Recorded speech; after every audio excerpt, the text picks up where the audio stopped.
Hello అండి. ఈ కార్తీక మాసంలో మనం బోలెడన్ని శివుడి గుళ్ళు చూసుంటాం కదా!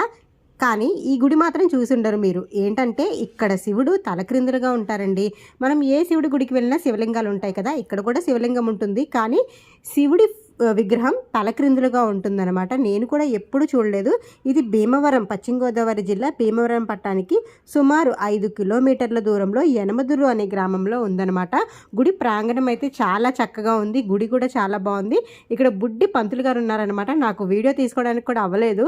అయితే పంతులు గారిని అడిగితే వీడియో అయితే అవ్వదు కదక్క, చిన్న ఫోటో అయితే తీసిస్తాను, ఎవరికి చెప్పకు అన్నారు. సరే అని చెప్పి రిక్వెస్ట్ చేస్తే చిన్న ఫోటో అయితే తీశారు. మీరు ఎవరికి చెప్పొద్దు అంటున్నారు, వీడియో పెడుతున్నారు కదా అనుకోవచ్చు. నేను బయట కొంచెం పర్మిషన్ తీసుకుని ఫోటో మాత్రమే పెడతానని చెప్పి అయితే చెప్పానండి. ఇదండి శివుడి విగ్రహం.